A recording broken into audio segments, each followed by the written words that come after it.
dear friend, hush. You'll wake the dead. There is nothing to fear. Just rows and rows of corpses. Long dead, forgotten, locked away in sepulchral sleep. But if you place your ear against the crypt, you'll hear the whispered tales of murder and revenge. For I am Grimm Ghastly, and this is the haunted Mausoleum.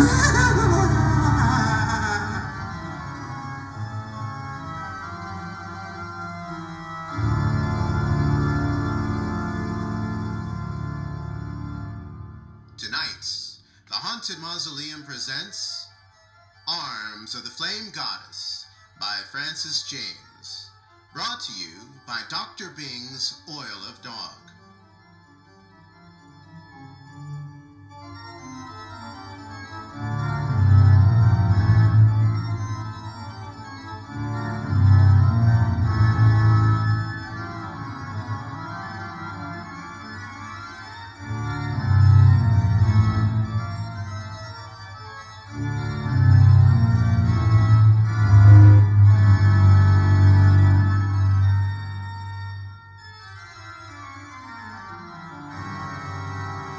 Natalie's white body suddenly burst into consuming flame. How such a grisly thing could have happened, I knew not. I knew only that the next victim to the bloody gods of these mad hellions was to be the woman I loved. Arms of the Flame Goddess by Francis James. Mystery and bizarre horror in a feature-length novel.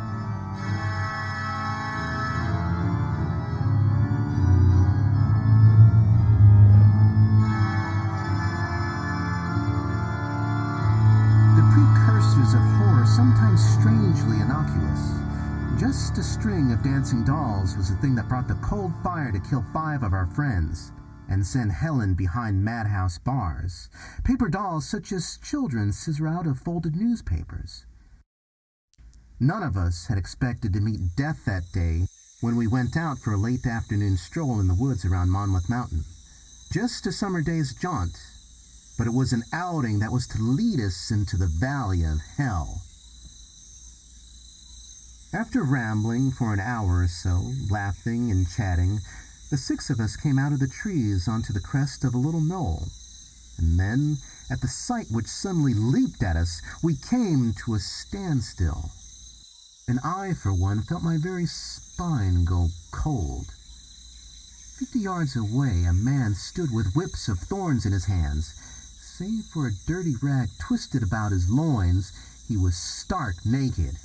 He was lashing himself with the whips. The blows brought rivulets of blood trickling over his pipe-stem limbs, and at each stroke he leaped high in the air. Foam spattered his face, and his eyes blazed with a maniacal glare. He was muttering some unintelligible gibberish under his breath. What he seemed to be saying, in a hoarse, hysterical croak, was, "Blood! Blood and fire to wash me from sin!" It was a revolting spectacle. We had all heard that this remote region of mountain valleys was a hotbed of the penitentes, a cult of self-torturers who'd imported their weird beliefs from Mexico. Religious fanatics who sought hope of forgiveness of sins through punishment of the body here upon earth. But this was the first evidence that we had that the tales contained an element of truth.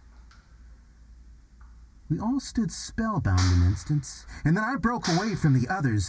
Anger at sight of such human beastliness needled me. I rushed up to him, gripped him by a naked, sweat-glistening shoulder, and spun him around. "You fool!" I yelled. "What are you doing?"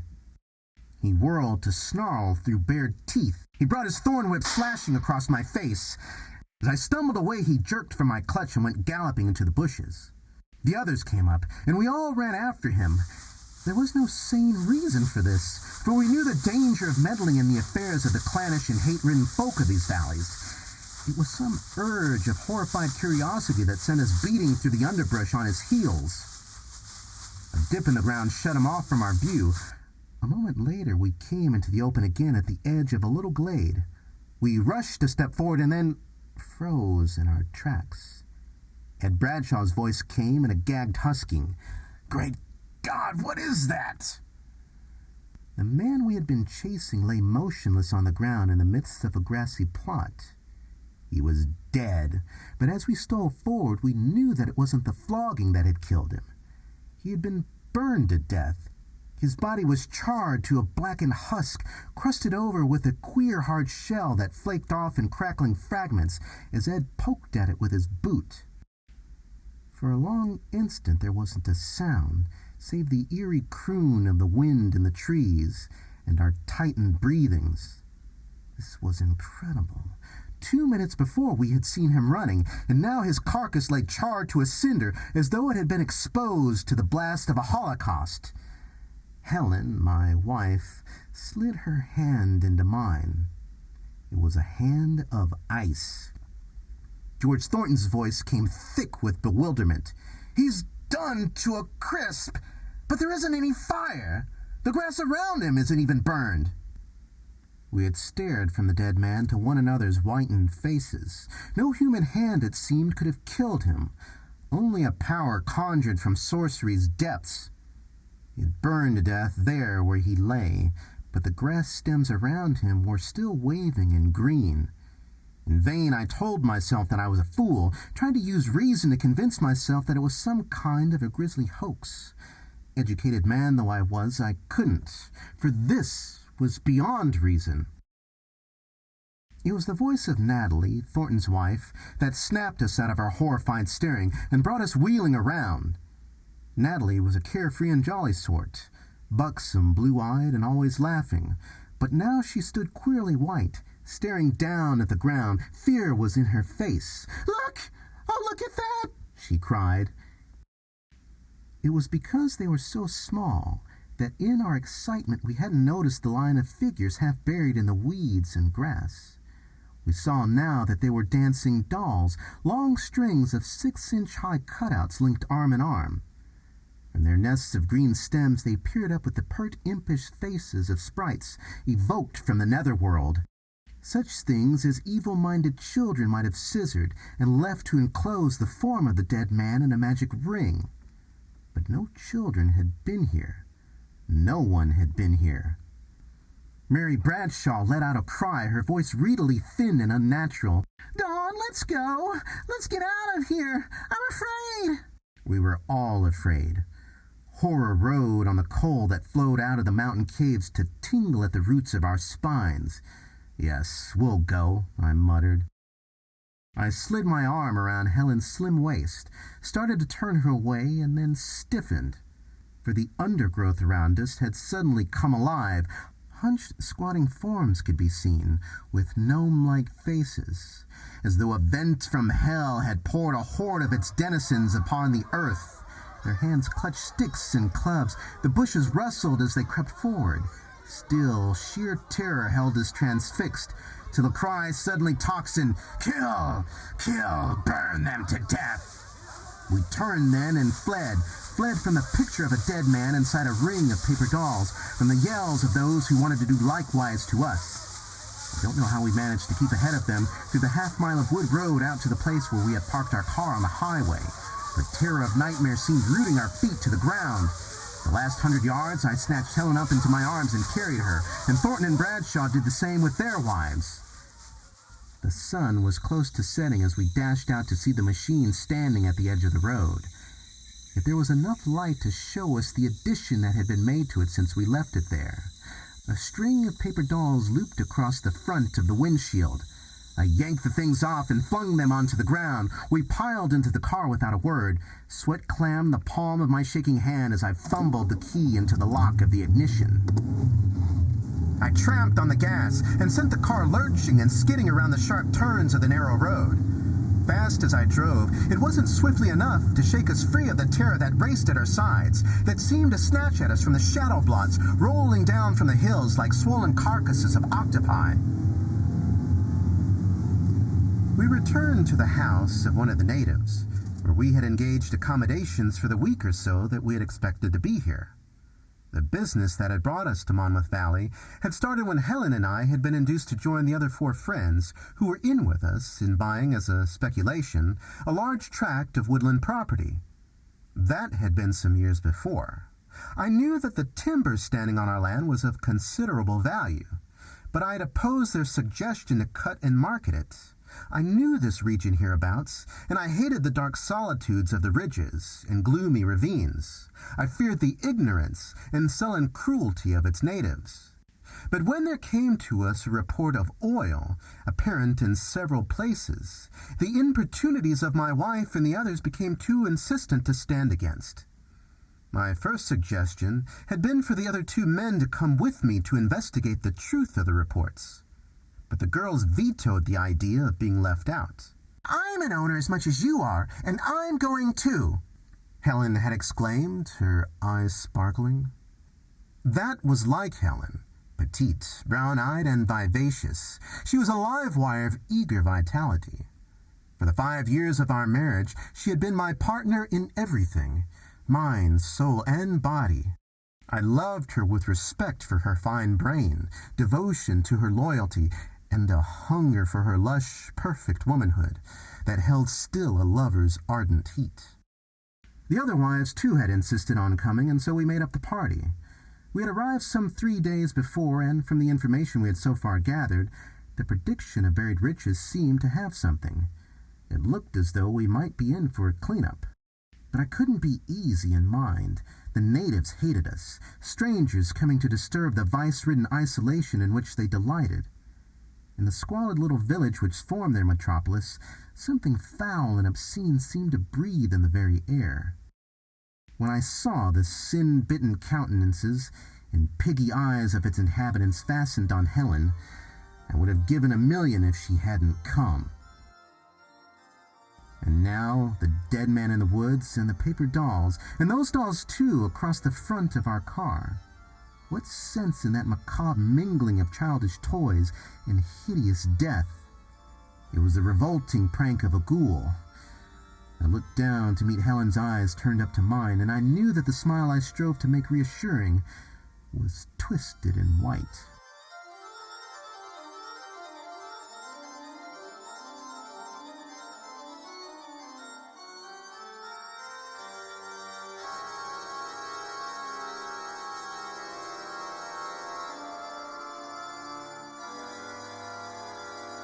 The house to which we were returning was the home of Frank Ledbetter and his wife, who had been recommended by our only friend in town, lawyer Emery Pov. Supper was ready when we had garaged the car in the barn and gone into the house, with our two hosts awaiting our arrival in the kitchen. Ledbetter was a gangling beanpole of a countryman, with a tallow-white face that sloped chinless into the open neck of his faded blue shirt. He had a shock of slicked-down red hair and pale blue parrot eyes above the hooked beak of a nose. Big as he was dominated into cringing subservience by his acid-tongued little shrew of a wife. Maria Ledbetter could have served as a pattern of womanhood at its most repellent, a face dark and forbidding as a tomahawk, with rodent-black eyes under greasy tangles of hair that looked as though it had never known the ministrations of a comb.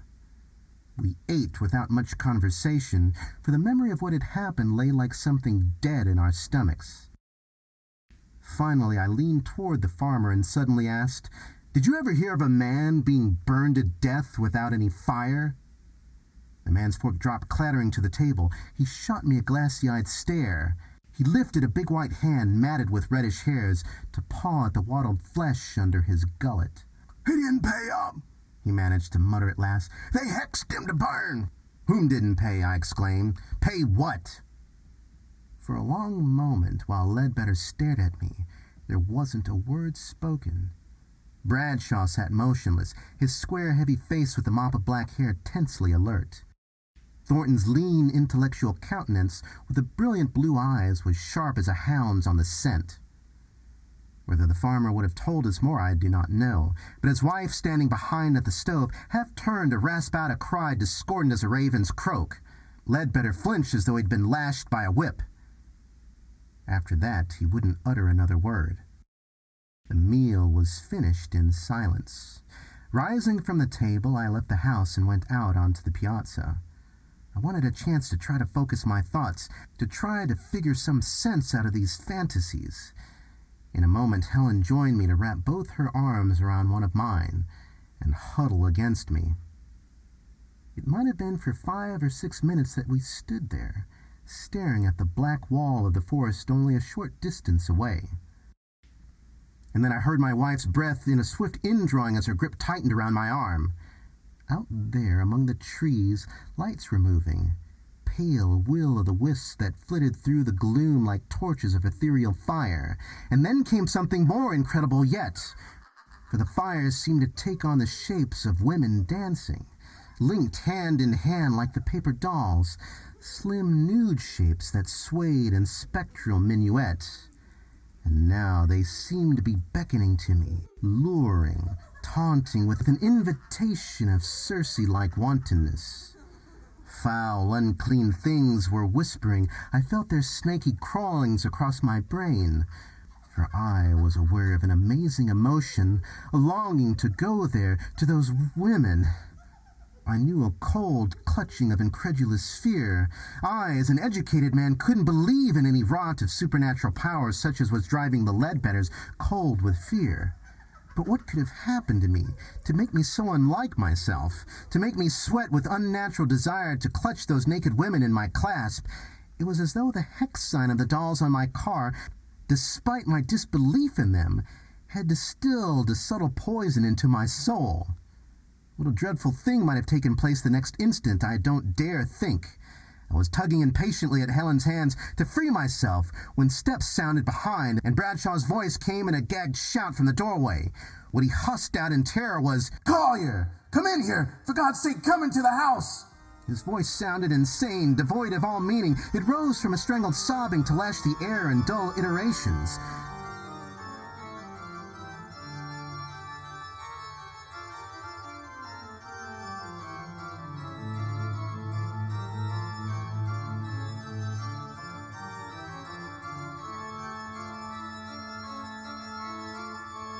Chapter 2. They Kill Without Hands. A scream tocsined from inside as we turned to run after him. It came from a room at the top of the stairs. We saw Mary Bradshaw's face peering down over her husband's shoulders, and the next moment we were up on the landing too. A few minutes before, it seemed, Thornton had excused himself to come up here. Wondering what had kept him when he didn't return, Natalie had come to see. She had found what we saw there in the middle of the floor. We knew that it must be Thornton. The platinum wristwatch on the arm told us that. But the face that looked up at us wasn't his. It wasn't human. It was a jet cinder, a shrunken and blackened skull burned hard as iron with rows of white teeth and sardonic grinning between what was left of the lips. The rest of him hadn't been touched. His clothes were unscorched, and no fire had been there, for the bare boards around him weren't even singed. I stood there, with my fingernails biting into my palms, and I wanted to yell out my horror. Helen's mouth opened to speak, but the rasped croakings that came from it conveyed nothing save utter terror. She threw herself into my arms, shaking hysterically, her hands clawing at my shoulders. "Oh, what did it? What killed him like that? Without anyone's hearing?" She finally managed to gasp. I didn't answer her. I was just a common man, as well-informed as the average and as open to reason. But this, I put it out of my mind. I wouldn't allow myself to think what I would have to if I thought at all. Steps became audible on the stairs, and the face of Maria Ledbetter showed in the doorway. Her huge husband scuffed dog-like at her heels. He took one look at what lay on the floor and went green. His mouth made gulping motions like those of a fish, and then he gasped, "It's them! They've been here! Been in the house!" His wife didn't utter a word. She shot a glance at Thornton, and then she whirled and went clattering downstairs. She was muttering some unintelligible farrago under her breath. What she seemed to be croaking was a rigmarole of disjointed phrases, over and over like a charm. I pulled Helen out of the room, and then we were all getting out of there. We didn't even lift Thornton to lay him on the bed. None of us could endure the thought of touching that twisted thing that we knew would squirm and crackle under our touch. There was only one thing to be done now, and we all knew what it was. But Helen voiced it first. She moaned, "Dawn! Dawn! Take me away from here! Get me out of this place!" I looked at Bradshaw. He said, "I'll get one of the cars. You folks get busy and pack what you will need for overnight." He hurried downstairs. I stayed with the girls, while Helen and Mary packed for themselves, and Natalie too. Thornton's wife was on the verge of a crack-up. She sat down on the edge of Mary's bed and sat swaying to and fro, racking out those horrible, tearless sobs. It took Helen maybe 2 minutes to fling a few necessities into a couple of bags. When the suitcases were ready, I picked them up and preceded the girls downstairs. The front door was open. Maria Ledbetter was outside working feverishly with a shovel. She was digging a hole in front of the step. Just as we came into sight, she dropped into it a freshly killed chicken, and with it was silver, a handful of trinkets and cheap jewelry, and a wisp of hairs from the tail of a horse. "What are those for?" I said. She looked up at me, face contorted, wild-eyed. "The hexes can't get over them," she panted. "I'm a-going to put some more at the back door and lay knives on the windowsills." The spot of cold on my spine slid to my scalp. Where were we? In 20th century America, or back in the Dark Ages? There wasn't long to think about that, for suddenly Bradshaw appeared around the side of the house. He barged up to the door and stood gripping its frame, face sweat-beaded and whiter than wax. "We can't make it," he gasped. "They've ruined the cars. Tires slashed, ignition ripped out, gas tanks split open. It'll take hours in a repair shop to get them rolling."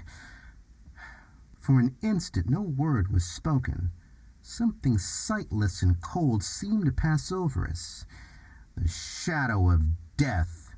Then Mary Bradshaw screamed, "We're too late! They're going to kill us! We're all going to burn to death!" Finally, we hauled ourselves around back into the house and into the grubby little sitting room. We stood there and tried to think what to do. Walking was out of the question. We were 20 miles from the nearest town. There was only one man in the place to whom we could appeal, Lawyer Emery Pov, and he was down in the village a couple of miles away. Finally, it was decided that one of us, it chanced to be me who was picked by the fall of a coin, should try to get there and see him, and also the sheriff. It was agreed that the 3 girls and Bradshaw should all sit together downstairs, and that he should have Ledbetter's loaded shotgun. We didn't know how much time we had, if we had any time. No one knew how Thornton had burned. But if he had died, why not Brad or Mary or Helen? Any one of us at any moment now, turning black the way he had. Somehow I felt, I think we all knew, that whatever we did would be helpless and futile. How could we, with puny human means, thwart the unseen menace of those who had twice killed with a power that must have come from hell? I took Helen into my arms to kiss her goodbye, and my soul was cold. The village houses were like skulls of long-dead colossi with blinking yellow eyes lining the road. A brighter cluster of illumination marked the location of the store. Through dust-grimed windows, I saw the place half filled with a motley crowd. Worm-eaten boards creaked under my feet, and then I swung open the door and paused on the threshold, looking around. For a moment, none of the score of slouched figures seemed to have noticed my entrance.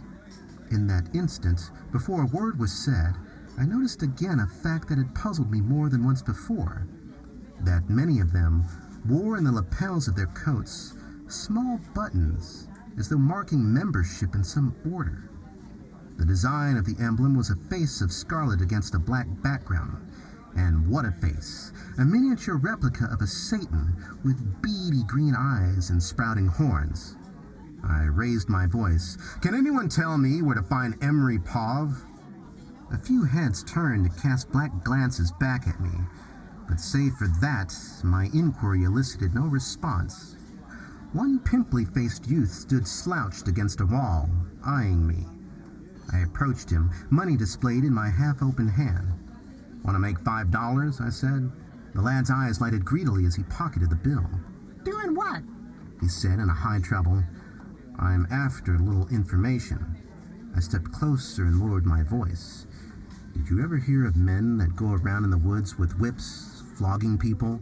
The pocky-looking youth stiffened, his eyes narrowed to weary slits. His mumbling reply was too ready, too facile. "Me? I never heard of him." I reached out to touch the double button in his coat. "What's that?" I said. "Some society that you belong to?" His eyes flickered sidewise. A vulpine look came over his face. He mumbled, "It's nothing, just something I found." I ought to have known that I had said enough, for the others had turned to come flocking around us, a cluster of pale and menacing eyes. A weazened old ruffian, with trickles of tobacco juice leaking from the angles of his toothless gums, shoved up to me and rasped in a strident falsetto, "You ever hear of folk getting into trouble by asking questions that didn't concern him? Get out of here and go along with your own business." Common sense should have told me my danger then and warned me to clear out while they would still let me go. But foolhardily I asked one more thing, for I thought that someone might let go of a hint to indicate who was behind the outrages that were taking place. And I still didn't really believe they would dare harm me. What I said was, "I found a man dead in the woods this afternoon. He must have been burned to death by children, for there were paper dolls." The moment those words left my lips, I knew I had done it. Hunger for murder lay like a mine in that crowd, only awaiting a spark to set it off. And my remark was the spark. An animal growl rasped around the ring. I saw upraised hands gripping clubs. Hunched figures surged toward me, a circle of hate-twisted faces. Hate founded on the primitive, unreasoning ignorance of beasts. Terror snatched at me then. I started backing away from them toward the door. I had just managed to get outside when someone threw a stone. A shower of missiles pelted me, and the next moment I was pinned in the center of a cursing and milling pack. For an instant it was slug, smash, and punch with my fear-needled muscles, endowed with a strength that wasn't my own. I had been a middleweight boxer in college, and for a short time I held my ground with him. My jabs drove them back, holding their jaws and clutching their stomachs. They surged closer, and I grunted grim relish as I felt faces cave under my full swings. But this couldn't last. They yammered fury and came on afresh. I knew stabbing agony as their sticks bludgeoned my skull. Someone tripped me and I was down. They were using their feet on me now. With insensate cruelty of a wolf pack rending a fallen one, they pounded my head and my vitals. I rolled onto my face and tried to protect my brain with my folded arms. Their blows ripped them away. The most terrible of all sounds upon earth, the death roar of a mob rolled over me while shrill voices skyrocketed. "Kill him! Kill the damn rich un! Pound the damn spy to death!"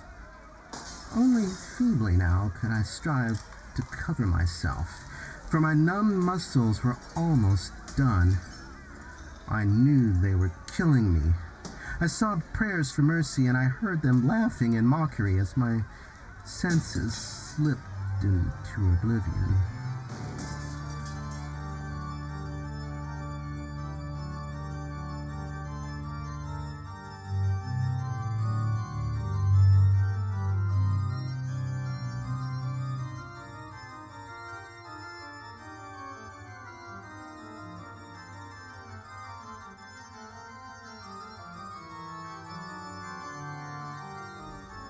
Chapter 3.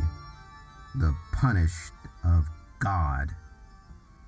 I came back from unconsciousness, from death as I first thought in my dazed bewilderment, to find myself lying on a couch, with a huge figure standing and looking down on me in the light of an oil lamp. My forehead was wet, and the raw taste of whiskey burned my lips. I blinked, grunted, and pushed myself up to sitting. Seeing me at last coming around, the big man set the lamp down on the table and with a sigh of relief pulled a chair up to my side. He was the man I had come to see, Lawyer Pav, a mountainous Dutchman with a mane of yellow hair and a face round and red as a balloon. "You have had a very narrow escape, my friend Carlia, a very narrow escape." Those maniacs out there would have killed you if I had not come along just in time and driven them off. What happened from the beginning?" I told him the story, commencing with the flogging man in the woods and ending with Thornton's death and the crippling of our cars. He shook his head as I finished. Deeply troubled, his voice rumbled back, "It is even worse than I feared. I do not need to tell you of the dreadful ignorance and superstitions of the people in this valley, how they are believers in witchcraft. This may seem inconceivable in these days of progress, but you have only to read the papers to know of the hex murders that take place around here. But this is not all. There are the penitentes, those fools who have gone half-mad pondering on their sins. They commit horrible deeds to gain salvation through the punishments of the flesh, and it is believed, though no one is sure, that the man who is at the head of the penitentes is also the hex boss, who through his supposed power to cast charms and bewitch his enemies, forces every man, woman, and child to obey his commands. He plays a double part. From time to time, he kills someone in a terrible way, to terrify the others and to keep them obedient. And he has got good reason for wanting you out of the way. If you find oil, it will mean the coming of business, of progress, everything which will end his control, which is based on fear and ignorance." "Have you any idea how he does it?" I said. "How he kills them without any fire?" Pav got out a silk handkerchief and mopped the sweat from his head. He looked at me strangely. "Hexes," he muttered. "They are bewitched. He puts a charm on them so that they burn." I stared at him. "So you believe that too?" I exclaimed. "You, an educated man." When I first come here, I would have said the same as you," the blue-eyed giant muttered. "But now, my friend Collier, I have seen. God knows what I have seen." I got myself up from the bed to pace the floor. The fear of this unimaginative Dutchman, his acceptance as facts of the things I had tried to tell myself were sheer madness, frightened me more, actually, than Thornton's death and the thing in the woods. "Who is this man?" I said after a moment. "Where can I find him?" "His name is Hans Ludlum. He is another Dutchman," Pav answered. "He lives in a shack in the woods." "I'm going to see him," I said. "I'm going to have the truth out of him. Will you take me, or are you afraid?" Pav knocked the ashes out of his long pipe and rose slowly. He said heavily, "I am not afraid of him, but you must not go there. Not now." He held up his hand. "Listen out there, to the mob. The town is crazy tonight with hate against you and yours. When I was bringing you here, I heard them talking about going to get the rest of your friends. You have a lovely wife and—" The big man's voice dropped to a feared, tightened husking. "But it is not those out there with the club whom you should fear most, for they kill only the body. It is the others who slay body and soul too with their fires, fires from which hell kindled without human hands." The grip of his powerful fingers bit into my arm. "This afternoon they put the hex on you, and her too. No one who has ever received that has lived. Not one. Ever. If you have one little chance to see her alive before that burning come to her—" Still talking rapidly, he steered me across the room toward a door. "Go by the back way and get home to her. Go as fast as you can, and then faster. I will go to the sheriff. He and I will get Ludlum, and the two of us will take him to Ledbetter's. You can talk with him there. Then we will stay with you for the rest of the night." I gripped his hand silently. Through the moment's silence, voices in the streets rose in a hubbub of curses. Lantern lights glinted on waving clubs. "Come on, let's go get them!" the gathering cry rang. Pav pushed me swiftly out of the room and pointed my way along a darkened rear passage. I followed it to a back door opening into a yard. Outside, I halted an instant to listen to the growl that rolled over the housetops. And then I started to run. The 2 miles of ruddy mud-plastered going seemed long as eternity. I raced through patches of forest, and then between overhanging cliffs, where the wind came freighted with cold and voices of things unseen crooned from the rock crannies. My panting breaths tugged my lungs out by the roots, while terror, gibbering at my heels, flogged me faster and faster still. If God would only let me find Helen there, find her alive.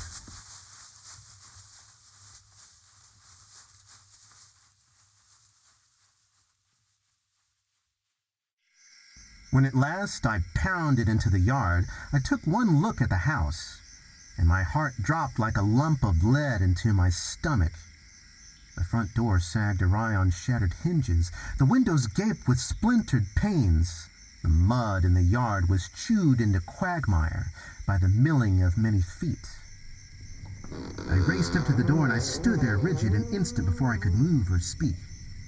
At last I wet my lips and managed to gasp, "Helen! Helen, where are you?"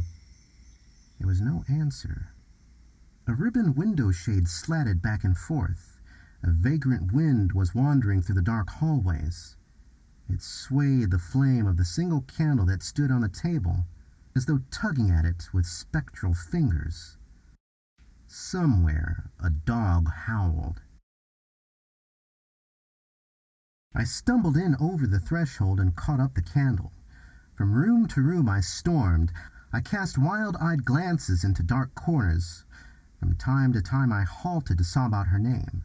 And then suddenly I heard her answer, a far-away shrilling, "Dawn! Dawn, I'm here!" I beat my way toward that wailing, my hands pawing the dark as though they would tear open a passage through which I could fly to her. As I rounded the corner, there was a pattering of feet, and a slim little figure rushed to throw itself into my arms. She clung to me in hysterical reaction, and I could feel her body throb in the tremors that racked it. She lifted her tear-streaked face to mine, and I couldn't stop kissing her. "What happened?" I whispered at last. "Was it the mob from the village?" "No, some of those men that we saw in the woods with the whips. They broke down the door. I ran into the attic and hid under a bed." "And the others?" I said. "Thornton and Brad and Mary?" Her answer came in soft moaning. "They got them. They took them away. Not the Ledbetters, though. They ran into the woods." My heartbeats checked with a sudden sick feeling. All our friends gone, and only God's mercy that Helen, too. I blew out the candle, and for a long minute we stood motionless, clinging to one another and listening. Outside, the night was alive with noises, whisperings and clickings and rustlings. Whether those ghouls had departed or were still hanging around, there was no way to tell. If those noises out there were men, they would realize that there was one whom they hadn't got, and return. Then, little by little, a small wooden sound became audible, rhythmic, persistent like the tapping of spectral drumsticks out of the night's immensity. I listened a moment longer, and I slid my arm around Helen, while I laughed shakily. "That's the loose spoke in Paul's buggy," I said. "He and the sheriff are coming. And the boss of the penitentes." A couple of minutes later, the ancient horse-drawn vehicle turned into the yard. Pav and the big flaxen-haired sheriff got out and came forward. Helen and I met them on the steps, and I told them what had taken place. "They got all of our friends," I concluded savagely, "and if that man there is Hans Ludlam, he knows where they are." Pav turned to the figure which up until this time had stood half concealed in the shadows. "There is Hans Ludlam," he said. I stepped closer to Ludlam. Big as Pav was, the boss of the penitentes loomed shoulders above him. A huge white beard rippling like burnished silver from the blue, intensely penetrating eyes, cleared to the man's wrist, gave him a patriarchal appearance. He had a swelling dome of a bald head over a high corrugated forehead, a nose massive and rapacious as a hawk's beak. The mouth, under the bushy mustache, was a pair of lips, thin, white, incredibly cruel. "Is it true that you're the leader of a sect known as the Punished of God?" I asked. The big shining head nodded indifferently. I am the pastor of those who are aware of the power of sin. A deep voice rumbled sonorously.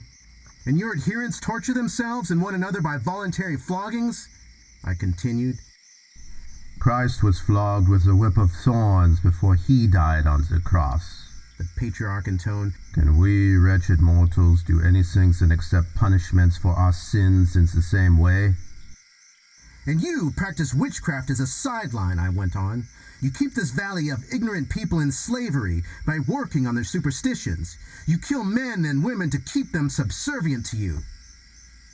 The man's voice came with the bellow of an angry bull. That is a lie. I do not deny that such things go on, but they are the doings of others. We are just a company of poor, struggling souls trying to purify ourselves, so that in the day of judgment we may be received at the heavenly gates. We harm no others, and what we do among ourselves is our own affair. My friends and I saw a man flogging himself in the woods this afternoon, I retorted, but when we got to him, he had been burned to death. But no fire was near him. Men with whips. Some of your men were there and chased us. There was a hex sign of paper dolls there, and one on our car. Later, one of our party was killed in this house in the same way. Those men of yours did it all. They took our friends away an hour ago. Where are they now? For a long moment the man stared at me in such frozen silence that I thought that he had not understood what I said.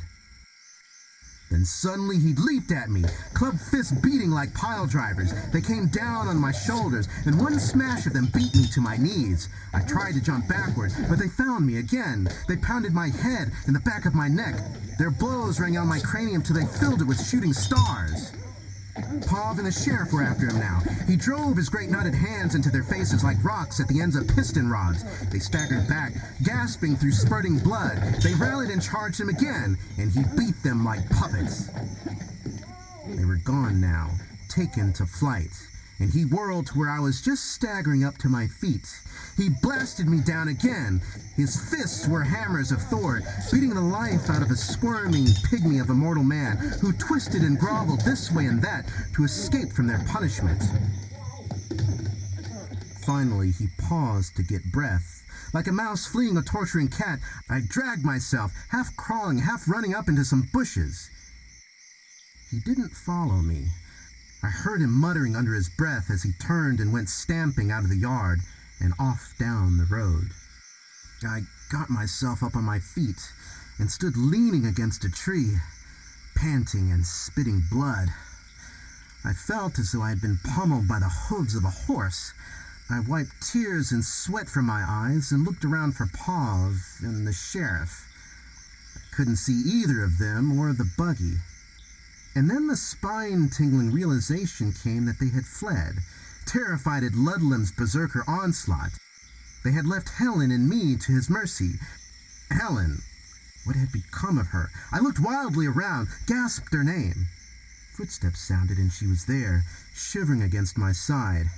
I slid my arm around her yielding softness, and I thanked God for one mercy, that she was alive. She clung to me. She sobbed through chattering teeth.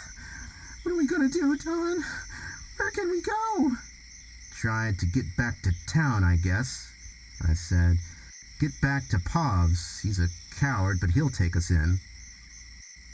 I thought that then. I dreamed that in this night of fear, there could be one place of safety for us. Helen and I groped our way to the road. For 5 or 10 minutes we plodded along, clinging to one another's hands and not talking. The darkness was thronged with armies of shadows that scuttled forward, skipped sideways, rolled backward again.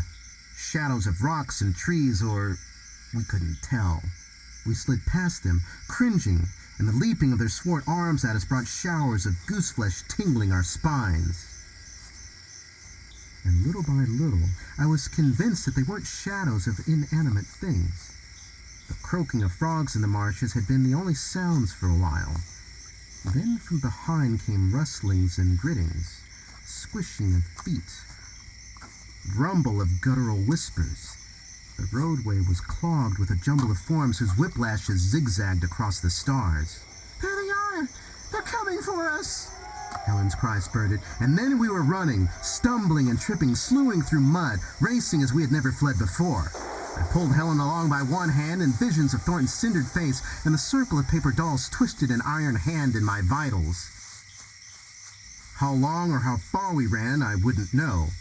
Finally came the time when I knew it was over, for we couldn't go anymore. Helen's knees had melted beneath her.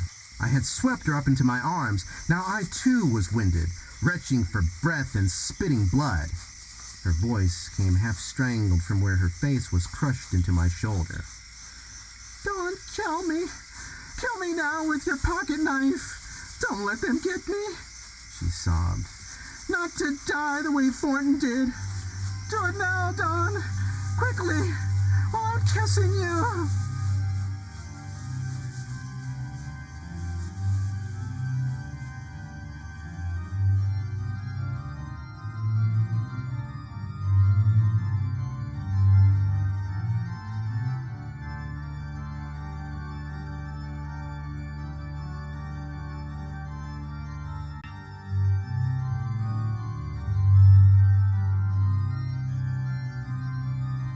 Chapter 4.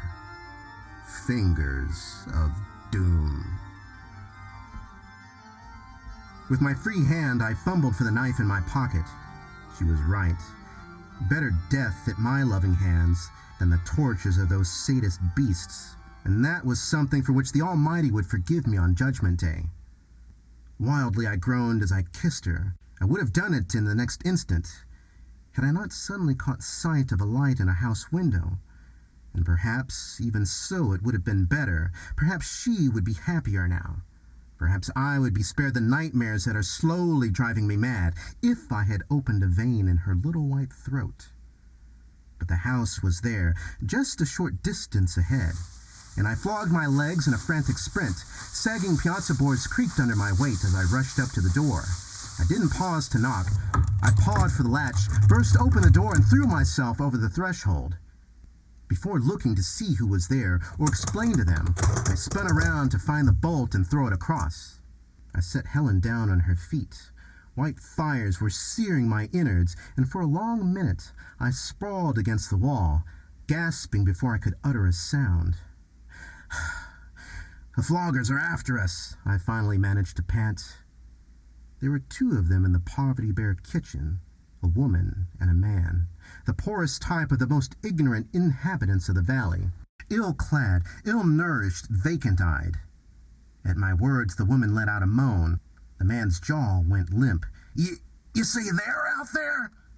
His voice rasped in a scream. "They'll get me! They've come to kill me!" "We'll fight 'em off," I said. "Haven't you got something? A gun or an axe or some clubs? Anything we can fight with?" He shook his head. "Wouldn't do no good. I didn't pay in. Didn't have no money to pay." "You didn't have money to pay what?" I said. He looked at me curiously. "You're strange in these parts, ain't you? We couldn't pay for our button. They come high, $20, and now—" He turned to point at one of the windows. Against the outside of the glass had been pasted a string of the dancing dolls. His finger jerked with his trembling. Beads of sweat rolled over his face. "They put 'em up 3 days ago," he slathered. "That means they hexed me. Means that I got to die." I stared at him. It couldn't actually be true that in these modern days I was watching a man gibbering in terror because someone had pasted paper dolls on his window pane. Yet when I remembered those 2 other men, my heart seemed to turn over. Explain it or not, call those fears madness of fools, that pair had died in a way that no sophistry of the effete civilized world could begin to account for. Something hideous and stark and primitive was here. "Who is this man you say hexes you because you didn't buy one of his buttons?" I said at last. The farmer shook his head. "I don't know. Nobody does. He never shows up himself. He just sends around one of the boys that works for him. Some of the men tried stringing up one of them boys to make him talk, but but he didn't. But every last one in that crowd that did it was dead inside of a month. Burned to death. I understood now the meaning of those emblems that I had seen in the village. Some mind with a hellish genius that cast that of a New York racketeer into eclipse had figured out this way to capitalize on the superstitions of these besotted country folk and wax fat on their sacrifices. If they bought a button and wore it, paid for their protection, they weren't bewitched. If they didn't... Anyhow, it's all nonsense. I gripped the man's arm and shook him to jolt his bovine mind out of its daze. There's no such thing as witchcraft. It's all a... He wasn't listening. He was staring past me at something over my shoulder. I saw his jaw drop, and then a strange light that I can only describe as hunger stab through the apathy of his eyes. His lips grew slack and wet, and a gurgling sound broke from his throat. I turned to follow his gaze. I heard Helen's gasp, and then I felt my own pulses spurt with amazement. The window opened from the kitchen onto the piazza, and through this, against the awful blackness of the night, a figure was visible.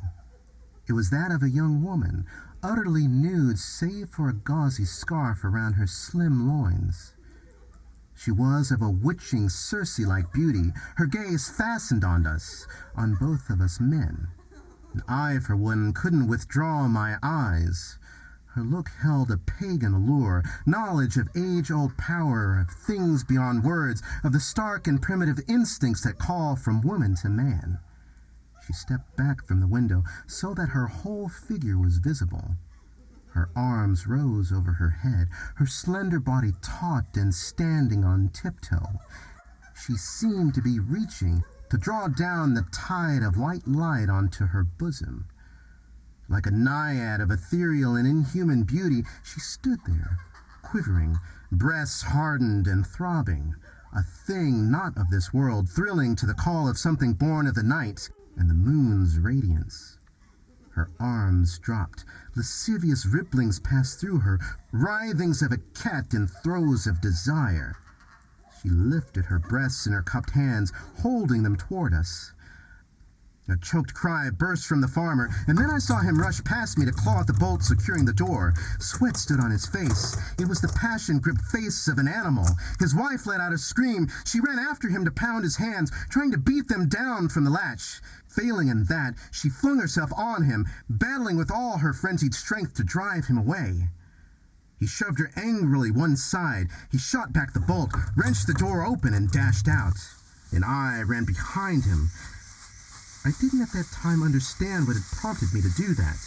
If I had used any reason at all to account for my action, I would have told myself that I wanted to find out what was happening, who was behind it. For those who had been chasing us were no longer in evidence. They seemed to have been drawn elsewhere to a fresh victim. I would have told myself that, but my eyes had devoured the seduction of that naked woman, and heat fired my brain. Again, that strange impulse that I had once felt before was urging me too, in pursuit of the evasive figure that eluded the farmer's wild rush and went pirouetting across the yard. She didn't pause for him to overtake her. She ran swiftly to the opening of a path that led into the woods. Down this she sped, a lambent white flame in the darkness, and behind her lumbered the ungainly form of the rustic. I turned in there to rush after him, but Helen had had enough. She brought me back to my sense with a stinging slap in the face. "What are you doing, Dawn?" she cried. "What is the matter with you?" I halted, blinked, and passed my hand over my eyes. I had a queerly dazed feeling. "I don't know," I muttered. "I must have been bewitched." I had said that, not of course meaning it literally, but as a thoughtless form of words to convey something that had taken place which I couldn't understand. And then my voice broke as a cold hand leaped to the back of my neck. The farmer claimed to have been bewitched, and I had scoffed at the notion. But some unholy compulsion had drawn him from his wife's side to follow the girl to what he must have realized would be his death. And for the second time tonight, I too had known that same unearthly, almost uncontrollable temptation. I groaned and swept Helen into my arms. Hexes, witchcraft, phantoms whose power lives only in the minds of those damned, those slaves of fear, or vital forces of evil. In that moment of terror I didn't know, for I had lost the faculty of reasoning. I only knew that I had just experienced an invisible magnetism of sin against which no willpower could struggle. If Helen hadn't been there to save me...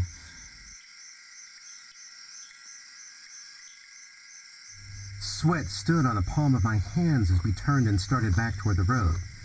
Still, we saw nothing of our late pursuers. They had gone into the woods where the woman had been leading the farmer. From deep in the forest came the cracking of whips and a tocsin of agony. A voice rose in gag screechings to lash the dead air. A sudden light flared briefly and died. Wafting of breeze brought the aroma of roasting flesh. I grabbed Helen's arm and husked through clenched teeth. "Come on, let's run! Let's get out of this!" We came to the highway and started once more in the direction of town. For perhaps 10 minutes we plodded along when we were overtaken by a buggy, which came lurching over the road at a gallop.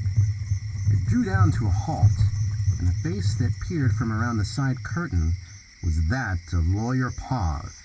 He waited for us and exclaimed as we came up, "I have been looking everywhere for you. Ludlam knocked me senseless into some bushes. That must be the reason you did not see me. The horse took fright at the fighting and ran away, and then the sheriff, he is scared too, and he goes. After you two have left, I come to my senses back. I catch the horse half a mile down the road and start to search for you." He made room on the seat. "Get in. I will take you back to my house where you will be safe. The sheriff is out with a posse looking for Ludlam. In the morning, everything will be all right." There was nothing else to be done. I dreaded going back to the village.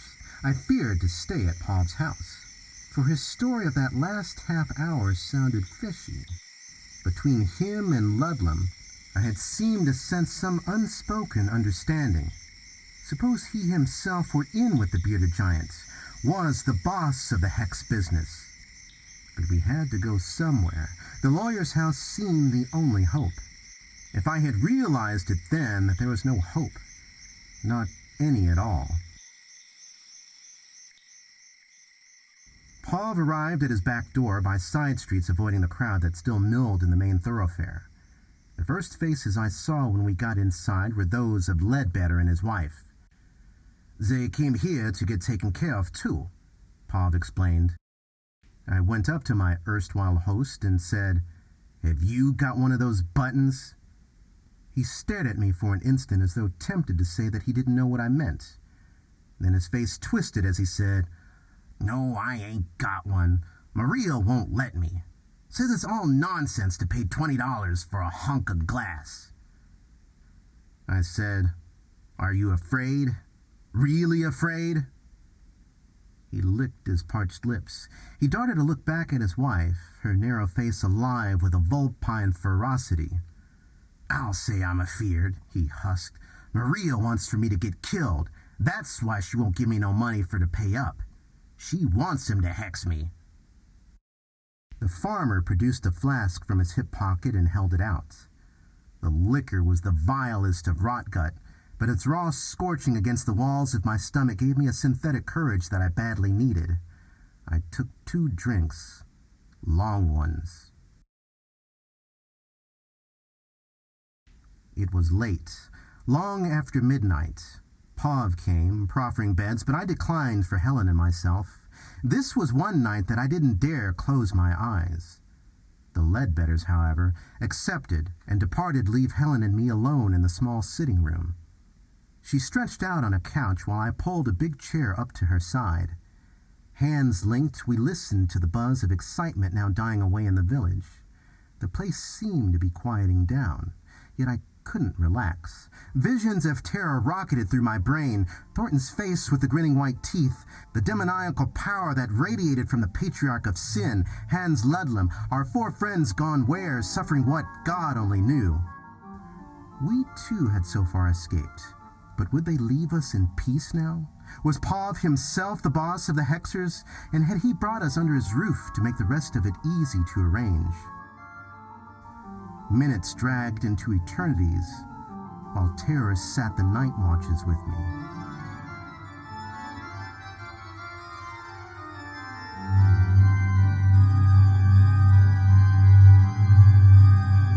Chapter 5. Love of the Damned. I don't know when it was that I closed my eyes and allowed slumber to overtake me. That night, of all nights, with hell meshing closer, I should have fought off the demons of weariness and kept awake at no matter what cost. Then, presently, I was conscious again, lying sprawled in a stupor of half-waking, half-sleeping. The moon was higher now, spilling a rectangle of misty light through a window. I watched it, trying to focus my thoughts. The picture of those two dead men, the circle of paper dolls, the elfin forms of dancing women in the woods. Was I mad? Or had uncanny and supernatural things really been taking place all around me tonight? My eyes slid away from the spot of light in order to shake off those bewildering thoughts. They moved toward the window, and there they stopped. My breath caught in my lungs. A strange, incredulous terror prickled me with icy needlings. There, in the moonlight, was the woman. She wore only the same diaphanous scarf about her lithe hips, and her hair was a tossed mass of gold above the ivory mask of her face. Her eyes, deep with that knowledge of unnameable, timeless things, clung fixedly to mine. For a second she stood there in suddenly arrested motion, and then she was gliding toward me. She halted at the side of the chair, stooping over me, and her perfect body was an alabaster white statue sculptured from moonlight. Her hands reached down to glide over my face. Cool, firm fingers stroked my temples. There was a tingling passion in the touch of those fingertips that thrilled over my whole body. She smiled slowly, languorously. Her voice came like an echo from far away.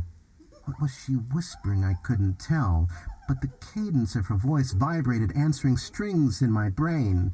Half conscious, half stupefied, I groped to seize those pale hands and crush them against my lips. She trilled a laugh and moved swiftly out of my reach. Then I was conscious of rising to my feet and stumbling toward her. My throat seemed to be bursting with the hammering of my heart, which had flown up to lodge there. And the fear that gripped me sprang from my knowledge that it had happened to me now, as it had happened to those others. Having bewitched me with the longing for her beauty, she came to claim me, to make me another one of her victims. And yet, for all that terror, I was glad with a fiercely reckless exulting that dried my mouth and brought sweat to the palms of my hands. I was a damned soul, cursed by her beauty, to follow her to my death in the fire. Yet the blood hissed on my eardrums, and I mumbled wildly, "Wait for me! I'm coming! I'm coming!" I rushed another step toward her. She pirouetted away and stood in the moonlight close to the window. She waited there, smiling. She lifted her breasts in her cupped hands and then held them toward me, a maddening offering. I started to run to her, and then some deep-buried and almost forgotten memory prompted me to halt and direct a glance toward the couch where Helen had been. One faint tugging of loyalty to her, still alive in the quicksand that was sucking me down. Again I looked, and a cry broke from my lungs. She wasn't there. Helen was gone. While I had forgotten her in swinish sleep, they had come and taken her. For an instant longer I stood there transfixed, while grief-stricken terror rolled over me in a flood that made me oblivious to the girl and her temptings. I turned my back on her and rushed out of the room. Through the house I went storming, shouting Helen's name. Only echoes beat my cries back to me, for she wasn't there. Pav, the Ledbetters, no one was in the house. At last I found myself out of doors. I must have been half demented, for the triangles of the hills hunched over me like squatting beasts, and the wind from their caves brought voices of night and bottomless sin. I stood there alone with the stars and my agony.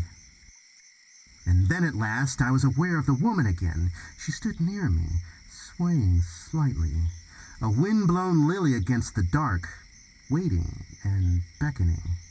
Her call surged over me once more, with a longing that obliterated all other thoughts. Fire swept through my parched throat and filled my brain. I dashed after her, arms straining.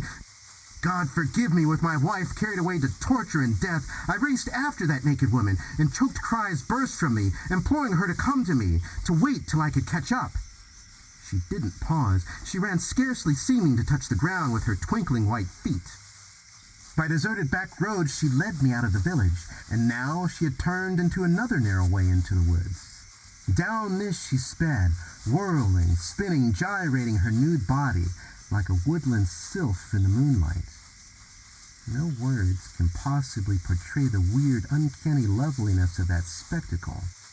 Her slim white body against the dark boles of the pines, her blood-red hair spreading and billowing till it seemed an aureole of fire against which her torso and limbs stood outlined in gleaming ivory. Then suddenly she vanished. Rather, she seemed to turn wholly into a flame, for her whole body disappeared, and there was only a fire. An errant, pointed flame that flitted in ghostly drippings against the black tree trunks. Whether that fire was human or animal, material or only a hallucination of my maddened brain, I didn't know.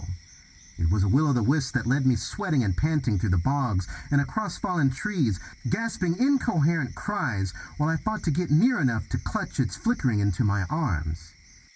Stark terror twisted my soul, but I couldn't help myself.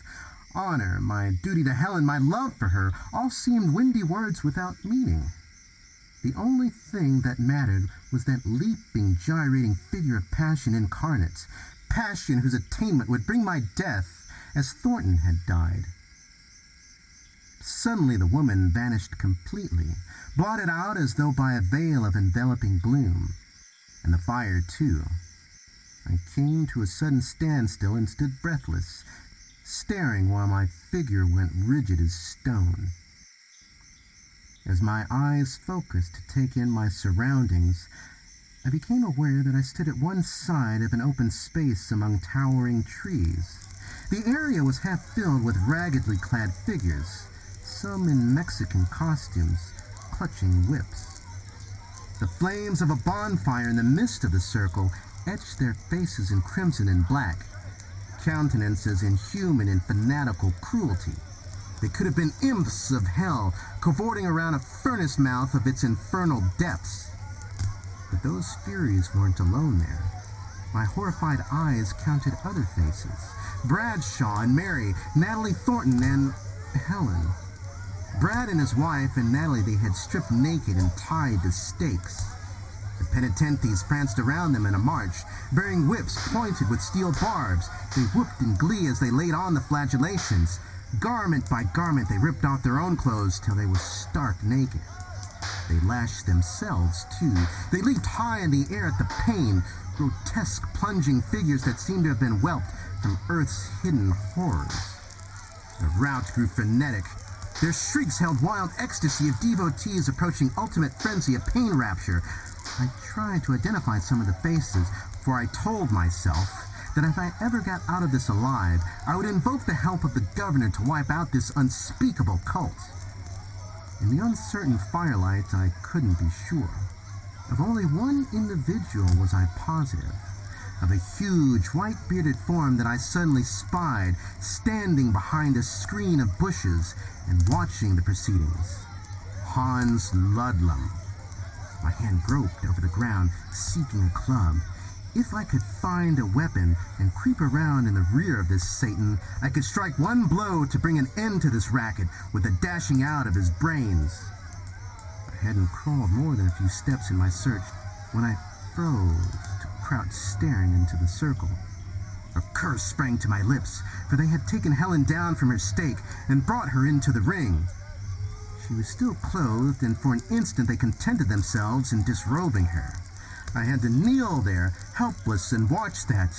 Fingers hooked into the neck of her dress, a rip shredded it to the waist, bringing her white shoulders and arms into view. Then they went after her underclothes. In a moment it was all over. Before those gibbering satyrs she stood utterly nude. They fell in behind her and drove her around and around while their whips rose and fell. Crooked red fingers leaped in zigzaggings over her skin. Her face in the firelight was a twisted white cameo, chiseled from torture. I felt every one of those whip strokes as though it were falling on my naked skin. I cursed in meaningless snarlings. My fingers clawed at the ground as I went scrambling on all fours, still in search of a club. I stopped to spin around as Helen's moans rang again. Someone had brought a bridle and jammed the steel bar between her teeth. They forced her down on her hands and knees, and they were driving her like a horse, flogging her and sawing the reins till the foam on her lips dripped crimson. I lunged up to my feet, and the yell that burst from my throat was a sound wholly animal. I hadn't been able to find any weapon, but I couldn't wait any longer. The way I felt then, I could tear them all from limb to limb with my naked hands. I surged a step forward and then to a standstill again at an incredible sight. The gang had suddenly wheeled from Helen to flock in a group around Natalie, still tied to her high stake. Exactly what happened, whether they did anything at all to her or not, I couldn't tell. But suddenly her body seemed to burst into flame, a spurting glare of yellowish-pink light. It was an outlashing of heat, terrific in its intensity, for it sent the crowd spilling backward, and even there, from where I stood, I could feel its torrid waves in my eyes. The fire went out as swiftly as it had come. It had been, in fact, more of an explosion than a flame. As it ebbed away, I saw Natalie's body glowing all over red as a coal drawn from a furnace. Swiftly it cooled to a black cinder. It twisted in spasmodic convulsions of muscular reflexes. I stood there, spellbound, while gooseflesh of an unspeakable horror rolled on my spine. In my smug assurance of 12 hours before, I had mocked at witchcraft and all its works. But now I had stood and watched that girl burn to death when no fire was within yards of her. What hope did I have? What hope could there ever be? Of saving Helen from those who killed with a power that could only be evoked from hell. The knot of forms moved rapidly to stand before Bradshaw, and while he writhed and screamed in his ropes, the same thing took place again. And then there were two blackened things, grotesque and curled up as fetuses snatched in untimely birth, that crackled with thin gritting noises as they swayed in the breeze. Mary Bradshaw was next. One of the penitentes seemed to throw something invisible toward her. The light sprang in a blinding surge, and then the breeze brought the stench of roasting meat. All this time I hadn't moved. Sheer fascination of horror rooted me to the ground. And then came the thing which blew the fuse in my brain. As in a moving picture of doom, I saw them seizing Helen and dragging her toward another stake, as yet untenanted. Their shouts rang, "The next! She is the next! The fire god wants a new bride!" I saw them hustle her up there, tie her by her uplifted arms to the vertical shaft, saw her white nudeness against the pines, her eyes upturned to her maker, while before her the pack stood motionless, waiting.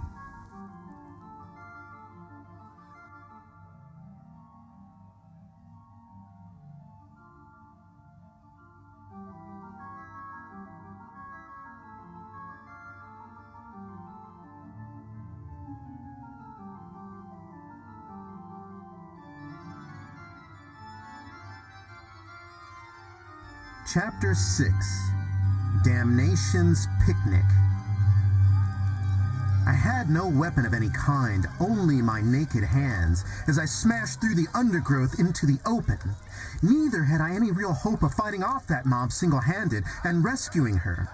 I was only a berserker primate who had slid backward 10 millennium in evolution in as many seconds, in whose brain just one red emotion surged. To get to her side and gouge and rip and tear, to kill as many of them as a man fighting by the side of his woman may kill before he himself dies. It was the fury of my unexpected onslaught that took them off balance and scattered them for an instant. I fell upon the ring from behind, and I had dropped 4 of them with smashes to the nerve centers of their necks before they were aware of my presence. 2 who halted to spin around at me, I fell with clubbings that broke their jaws. And then I was through and running to Helen. I'd got out my pocket knife as I ran, and I had thought to cut her down, at least to get her away from that stake where death leaped out of nothing. But there wasn't any time. They came swarming over me, dragging me back. Pinned inside of a ring, I lashed at them with loathing of terror, giving me a maniac's strength. I used my fist and my feet on them, and then my fingernails and my teeth. And then suddenly, the ring parted to let through another figure. I saw a leather-brown face, contorted and foam-spattered, with glaring black eyes of a maniac. Long hair tossing against the stars told me I had to do with a woman.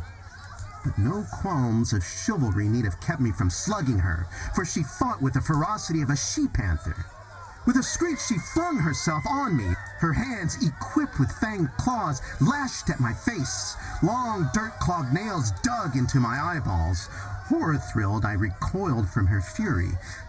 Such a face as hers could have been whelped from no mortal mother, only from womb of witches and midnight hags. Someone tripped me with a kick from behind, and I was down. She caterwauled and came flying knees first, Medusa lock streaming. I retched with nausea at the smash in my vitals while she knelt there, ripping and scratching. She was killing me, tearing my face into ribbons. Needled by pain, my hand lashed out. It caught her in the front of her dress, rending it to the waist and baring her withered brown breasts. I jolted another blow to her face as I got my breath and lunged up to sitting. She yowled like a rabid cat and drove her thumbs into my eyeballs. All compunction swept away now, I drove out a short jab that took her flush on her scrawny throat. She slumped onto hands and knees, gagging, her larynx shattered.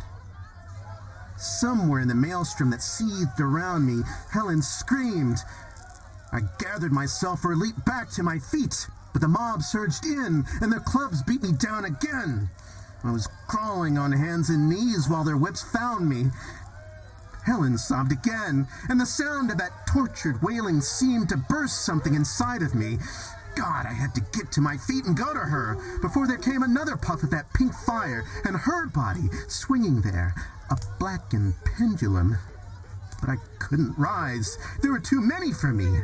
I clenched my teeth through bleeding lips and dug my fingers into the ground as I clawed myself forward. Suddenly, I stumbled over something that impeded my progress. It was a wooden box, half filled with a grayish powder.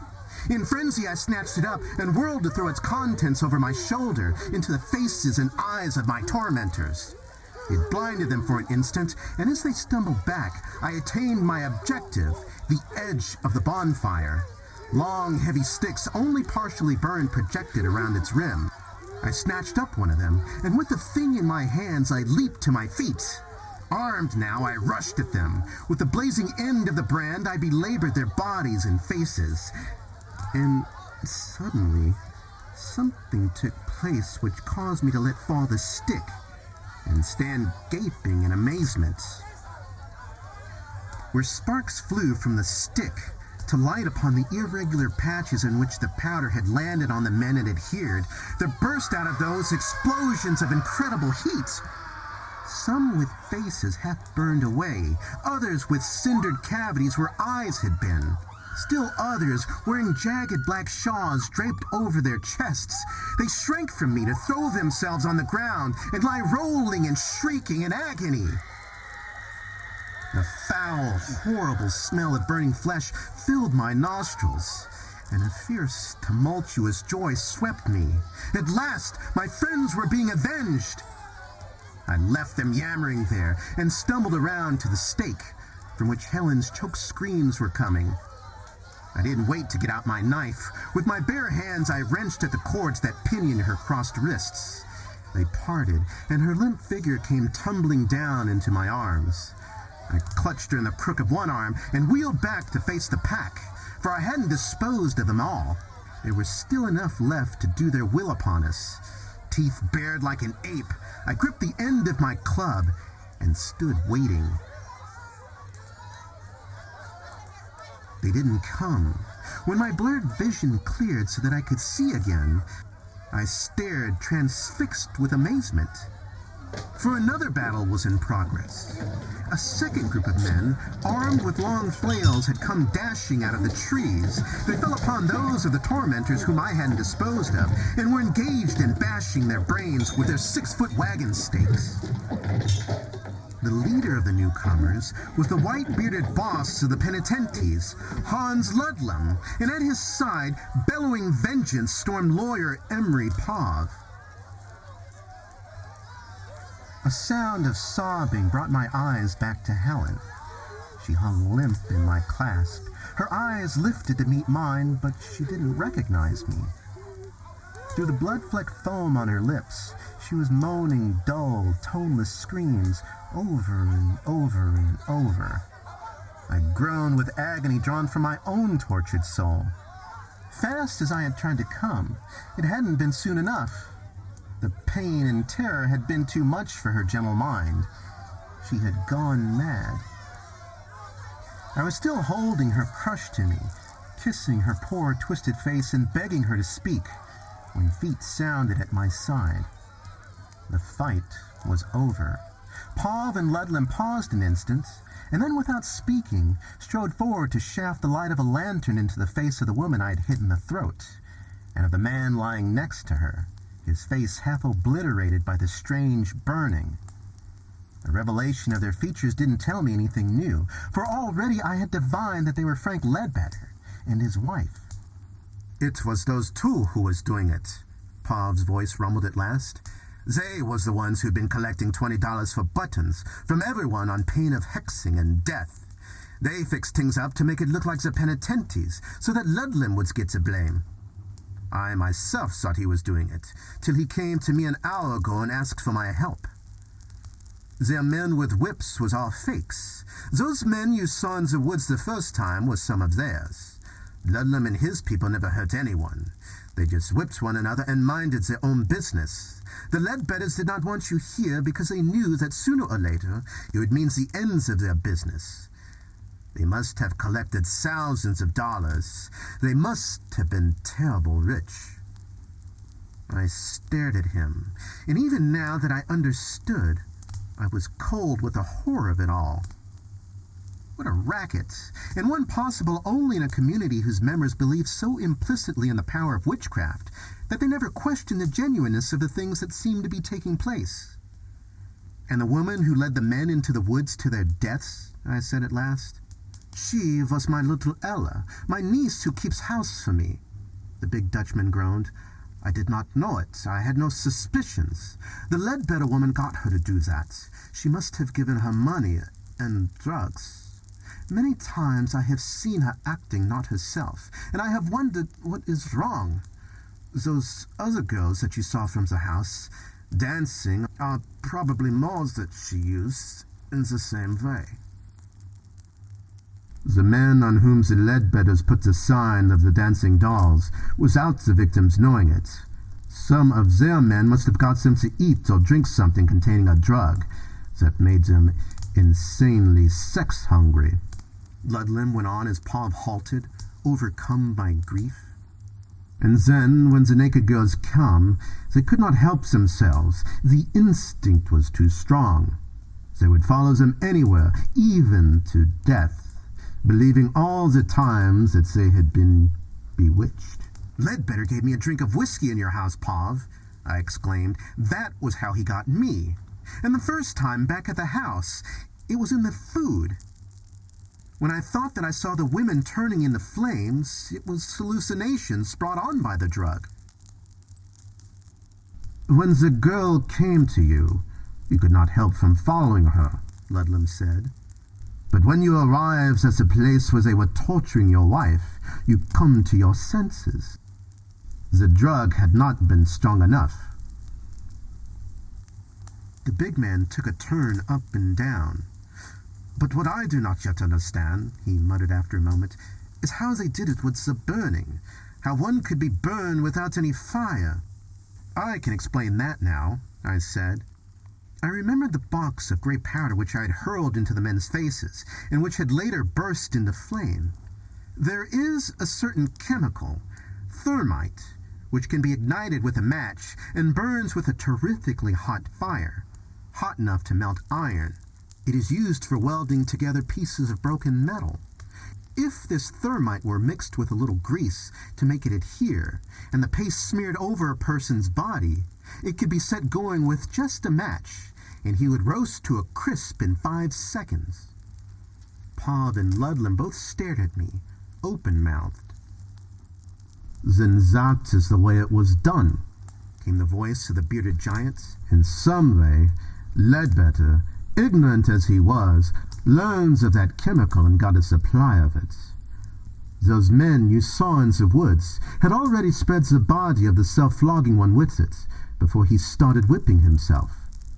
During a few moments when he was out of your sight, they set him on fire and then placed him in a circle of paper dolls around his body. The man who died in your house."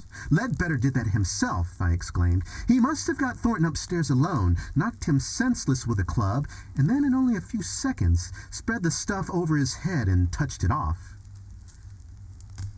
For another long moment nobody spoke. Now that we knew the truth of the horrors, it didn't seem to make them any less dreadful, rather more soul-sickening. And the sight of Helen's nude body, dribbling blood while those meaningless noises rasped from her throat. I picked her up in my arms and carried her out of there, while the 2 big men were tying up the Ledbetters, who by this time had recovered consciousness. Buggies were waiting in the highway at the end of the road. Someone brought blankets to wrap around Helen, and we started the 20-mile drive to the nearest town where there was a doctor. It was noon of the next day before I finally got her into a hospital. She was there for 2 months before she knew me again, and they said it would be better for her to go away somewhere with me. That was 2 years ago. There wasn't any oil on our property in Monmouth Valley. I sold the timber right to a syndicate and tried to forget it all. Little by little, those memories are fading from Helen, too. But when the flame of a lighted match suddenly spurting in her eyes sends her to fly shivering into my arms, I know that she is again seeing the form of Natalie Thornton bursting into red fire and hearing the croon of whips hissing against her naked skin.